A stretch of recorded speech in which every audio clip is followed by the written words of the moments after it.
doy la bienvenida a Diana Jacome, es asambleísta de ADN y licencia para campaña, ¿no? Por supuesto. Estos 2 últimos días de campaña. Así es.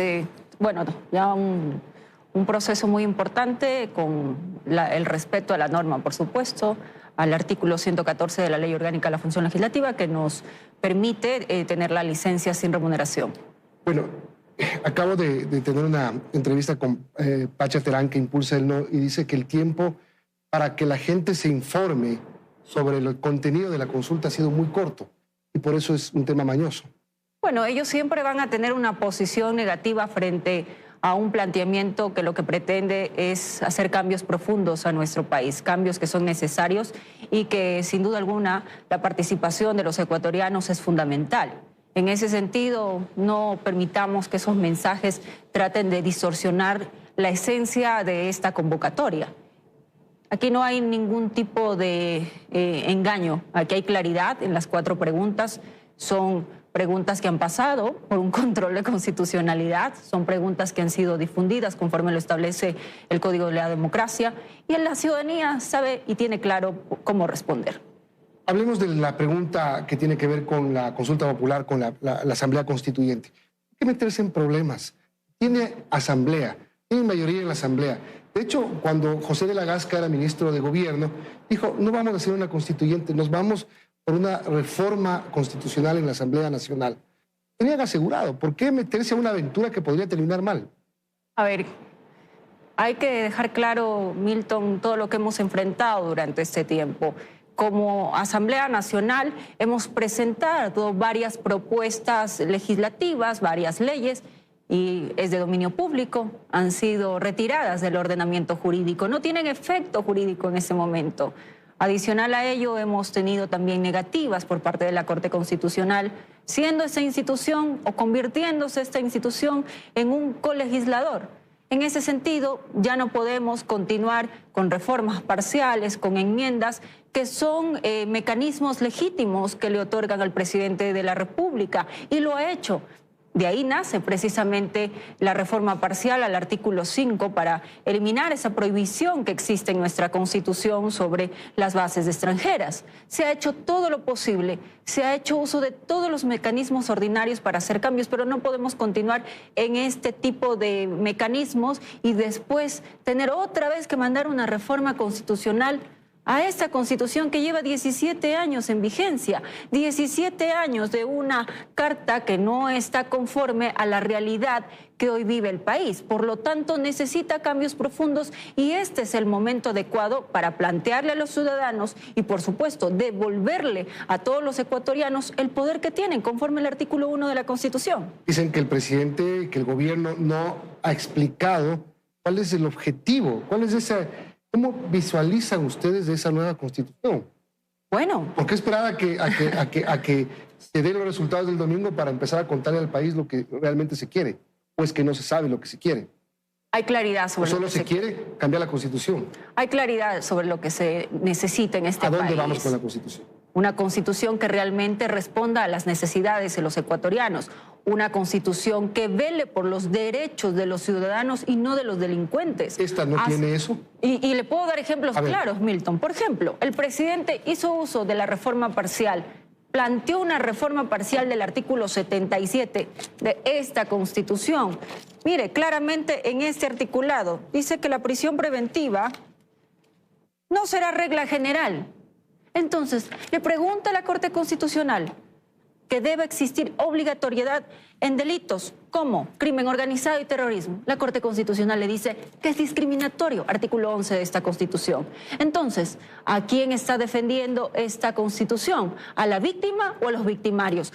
Otro ejemplo, porque quiero que tenga claro la ciudadanía de lo que estamos hablando. Presentó una reforma parcial para que se tenga un registro de violadores. ¿Qué le dice la Corte Constitucional?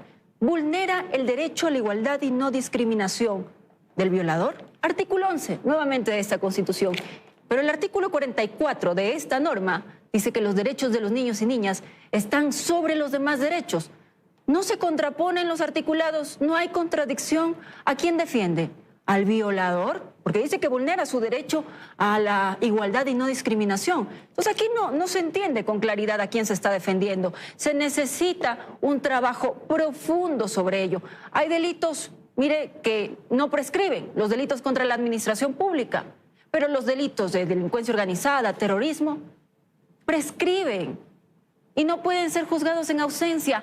Hay que hacer cambios profundos. Al cambiar esta Constitución, que tiene 17 años y que fue elaborada a conveniencia de cierto gobierno en su momento, se necesita hacer el cambio también para que vele por los derechos de los ecuatorianos, no de los delincuentes. Hay miedos que expresan quienes se oponen a la constituyente, por ejemplo. Y a veces hay, digamos, pronunciamientos que hacen ruido. La ministra del Trabajo hablaba del 13º, del contrato por horas, muchas cosas que hacen ruido y que generan miedo. Dicen, va a quitar los derechos de la naturaleza, va a quitar los derechos de la educación gratuita, del acceso a la salud. Cuando el presidente habla de que van a cambiar el sistema de salud del IES hacia el Ministerio de Salud Pública. Es decir, hay miedos que se producen y que en cierto modo son naturales. El miedo es continuar en el pasado. El miedo es estar sujeto a una constitución que fue hecha a la medida de un gobierno, que le cedió soberanía, ¿sabe a quién? Al crimen organizado. Aquellos que se tomaron Manta, aquellos que vulneraron nuestras costas, nuestros puertos, aquellos que tumbaron radares en Montecristi, aquellos que han utilizado ese elefante blanco de la refinería del Pacífico para hacer pista de aterrizaje de aquellas avionetas del narcotráfico.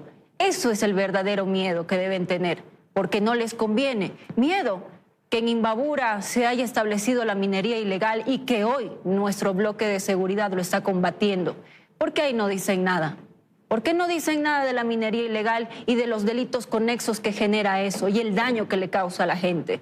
Pero ahí sí, derechos a la naturaleza. ¿Por qué no decir también del apoyo ahora que se puede establecer con Brasil para cuidar de nuestras fronteras en la Amazonía? Eso hay que resaltar. ¿Por qué no decir que en el 2009 se retiró una base importante, una base de Estados Unidos que nos apoyaba en seguridad? Porque a quienes se cedieron o soberanía en ese momento fue el crimen organizado. 877 bases militares más o menos tiene Estados Unidos en el mundo, y hay algo que es cierto: eso no ha devuelto la paz al mundo. Entonces, aislémonos, no hagamos nada. No, pues, querido Milton, que la ciudadanía entienda la importancia de tener la cooperación internacional. Ojo, esta Constitución también lo dice. Para ratificar un tratado internacional tiene que pasar por control de constitucionalidad de la Corte Constitucional. Tiene que tener la ratificación de la Asamblea Nacional, artículo 419 de nuestra Constitución y 438, numeral 1. Las reglas están claras. Las reglas tienen que mantenerse cuando se trate de nuestro país y de nuestros derechos. Ningún tratado internacional se firma así y está en vigencia al otro día. Tiene que pasar por un control y en este caso la Asamblea hará lo propio y continuará con ese control y esa ratificación.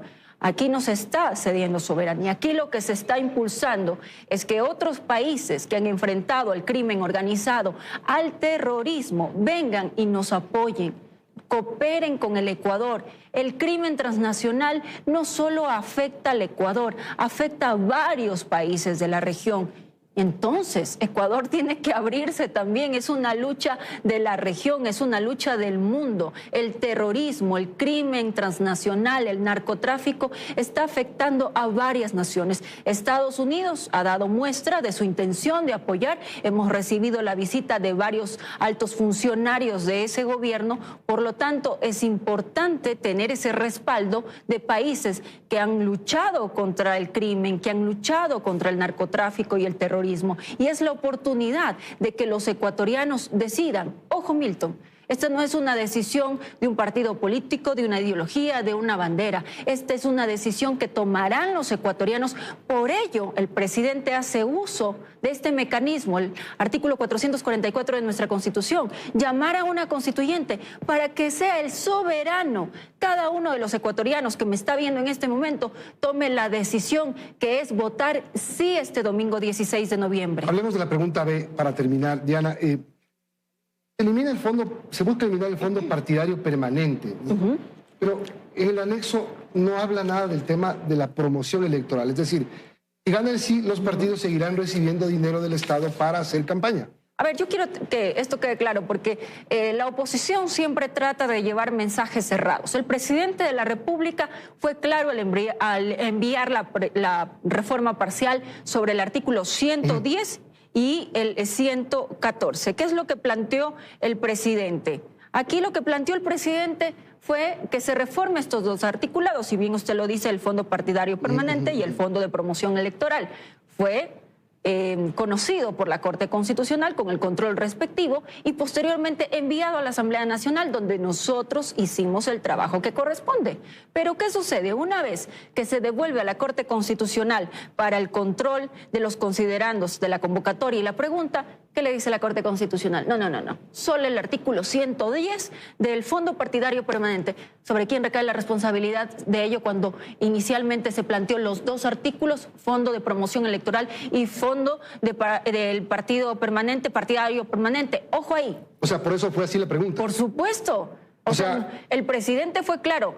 Los dos artículos que envió para este cambio, Fondo Partidario Permanente y Fondo de Promoción Electoral. Así fue la reforma parcial enviada a la Corte Constitucional. ¿Y por qué pusieron la pregunta de todos modos? ¿Ya no tenía vuelta atrás? No. Sí, por supuesto que existe un ahorro. Entonces, sí, pero no un ahorro total, ¿no? Son más de 200 millones desde el 2008 que el Ecuador ha venido pagando. El Estado va a seguir erogando dinero para promoción electoral. Va a existir un ahorro y estamos cumpliendo con las reglas actuales. ¿Y si gana la constituyente, eliminan eso? Pueden hacerse cambios.